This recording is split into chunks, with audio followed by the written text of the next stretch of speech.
What's up guys, welcome back. So in today's video, I'm going to be going through a ton of different nail myths that I've heard over the years as a nail tech.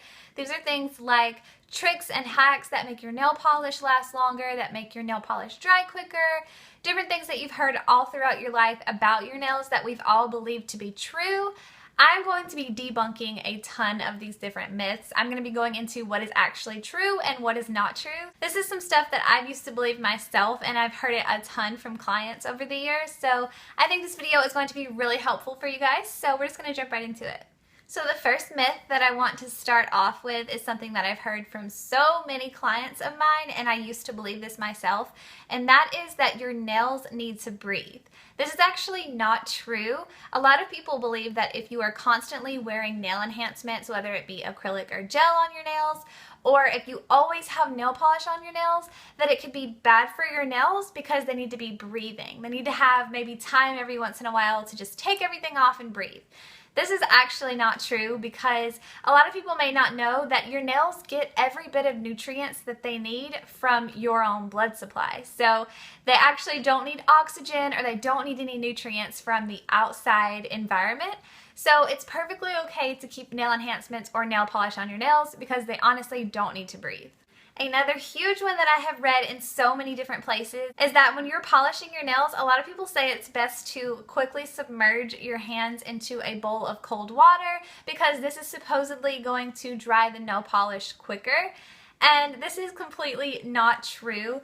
The actual science of nail polish drying is when the solvents in the formula itself are evaporated. That is what makes your nail polish dry. So actually submerging them into water is not going to help that process very quickly. A lot of people may believe this is true because the coldness or the cold water may harden or slightly harden the very top layer of your nail polish, but you are actually leaving all of the layers underneath your nail polish, that top layer, still wet and dentable and smudgeable, so it's not actually the best solution. The best solution is just to keep them out and let them get air dried. That one kind of leads me into this next myth that I've heard a ton. I've never done this myself, but as I've went through the years of blogging, I've seen this a ton on the internet, that storing your nail polish in the refrigerator is supposed to extend the life of your nail polish bottles.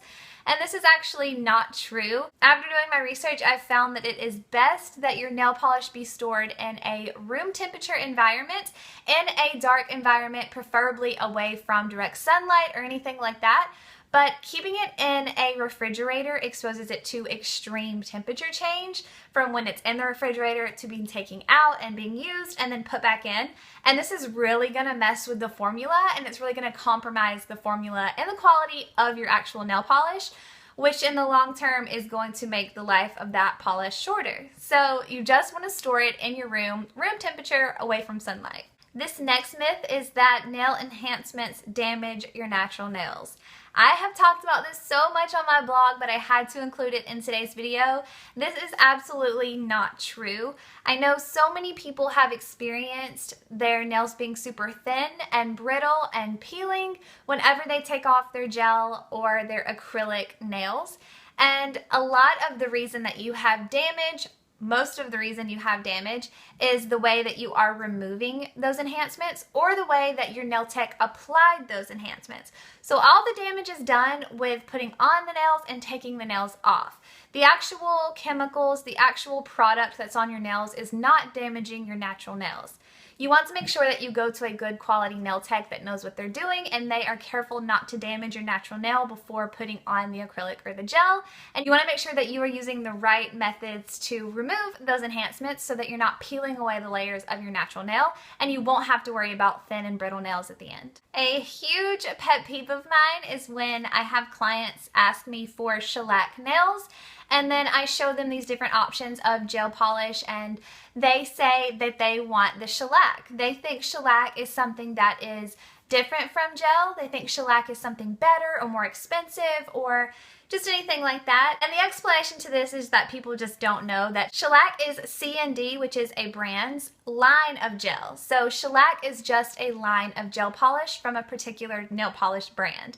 So if you're getting shellac nails, that's just nail polish, just from a specific brand. I have heard of some nail salons that do charge clients more because they're taking advantage of them not understanding this. They tend to charge more and tell the clients that you're getting shellac nails, when in all actuality you're just getting gel polish. So you want to make sure that you're paying attention to that when you're going into a nail salon, but it's just good to know that shellac is just simply gel polish. This last myth that I want to go ahead and throw out there, I know I've said it before, but it is kind of huge and a lot of people talk about it all the time, and that is what is your cuticle and what is not your cuticle on your nails. A lot of people believe that you need to be removing your cuticle from your nail, and a lot of people don't really know what the cuticle is. So if you look on your nails and you see around the base where your skin ends and your nail begins, you have that thin, skinny layer that goes all around the top of your nail. That right there is not your cuticle. That right there is technically called your eponychium, and that layer is supposed to stay there. The purpose of that layer being there on every single nail that you have on your nails and your toes is to protect yourself. It's to protect your nail bed. It's to protect your skin. It keeps out bacteria, and that's supposed to stay there.